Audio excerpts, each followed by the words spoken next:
Welcome to Bible Memory Goal. My name is Josh, and we are on the third part of memorizing Psalm 46. By this time, you should have, from part one, been able to create a memory palace using the golf course. But of course, and when you're doing this, you can create a memory palace from anything: your house, your school, your favorite grocery store, any place that you know really well. Part two was encoding the verses to each of those places. And now here we are at part three, which is reviewing. And this is such a critical part of the whole process. If you don't do this well, you will have put in a lot of time memorizing, and it won't mean anything because you'll have lost it, okay? And this is a part where actually what you have with the memory palace technique and rote memory kind of come together. So in the memory palace technique, I'm using these things of placing and encoding in order to organize the memory in a way that will be easier to pull from when I need it. But once we move on to this review portion, it is rote. We're using the same method of rote memory, and that's okay. I don't think, like I've always said, rote isn't bad, but I do very much value organizing my memory before I move into rote, so that way I've got a more organized method to draw from and use.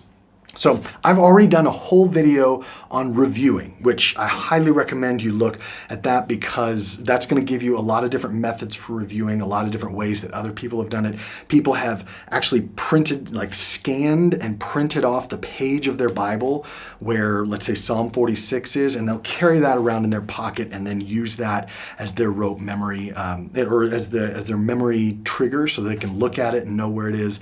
Using that spatial awareness, where the verse is on the page, can definitely be helpful.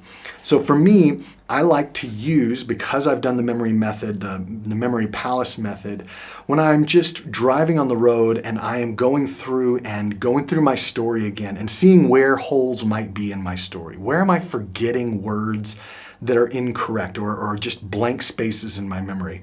And I'll make note of those so that evening I can go back and go, okay, I've got to go back and find out, how do I remember to say will at this place? Oh, well, why not put in Will Smith in this particular memory? So I can adjust the memories. And I don't want to adjust it too much, or else now things start getting jumbled in my memory. But I do want to add things where there are holes that I can't remember a specific word, or maybe a verb tense, or something that just kind of confuses me. But once I get that down, I'm going to be saying it to myself over and over again till it gets to the point where I'm no longer thinking through this odd, crazy story. The story just acts as like a trigger for me. So I look at verse 2, and the first thing I realize is, oh, I'm jamming that fork in the ground, that therefore, and that therefore gets me started, and now my rote memory kicks in, and I can say the rest of the verse. But now I've located exactly where it's at. It's at verse 2, and it starts with therefore, and if I've said it many times, if I've gone over the verse long enough, now just it's autopilot. It starts to kick in. The other thing that I really like to do, there are two other things I want to share with you, electronic versions. So what I've just shared with you now is kind of the offline stuff, things having to do with just looking at the Bible or saying it to myself with my, as I'm just doing driving or riding around or taking a jog or something like that.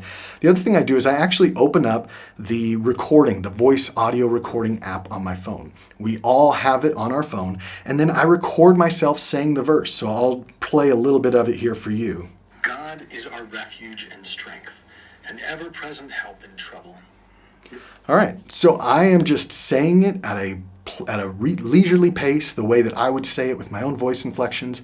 And while I'm going on a run, I'll listen to that, and I'll say it as I'm listening to it. And I use that as a way to reinforce a lot of this memory and to allow it to become more of a flow, right? Because I'm actually reading it when I'm recording it. And so I'm reading it in a way that I would say it, as opposed to sometimes when I'm trying to remember it using my memory palace method, it kind of just gets broken up. But this just reinforces a lot of that. The last thing I do is I really like an app called Bible Memory. All right, it's a simple app. I'll put a link in the description below. But this allows me, I actually type in the first letter of each word as I'm going through Psalm 46. And you can see me doing this right here as I'm going through. And it'll tell me if I get a word wrong, and then it'll help introduce that spaced repetition into the memory, where after the first day of putting it in, it will then then wait for another day. And then after that, if I get it correct, it'll wait for 3 days, and then a week, and then a month, and then so on and so forth to reinforce that memory and help with that spaced repetition. And again, I'm doing this because I want to have this memorized for life. And I'm using the memory palace technique because I want that memory well organized in my brain. And I don't want to rely on just that rut that's developed with rote memory. Rote memory is still important. It's still a part of my memory process, but it's just the latter half after I've organized all of the thoughts together. If you have any questions, leave those in the comments below. This is basically my method. I will go through with each chapter, each verse. I just finished with Galatians. I'm in the midst of Colossians as I'm recording this video right now. And Colossians is taking place at my grocery store, which is about a mile down that way. And as I go around the grocery store, I know that grocery store so well and the different aisles, and I'm placing verses in specific places throughout the grocery store. I hope that you're able to do the same, or at least just get something that you can use throughout this whole process.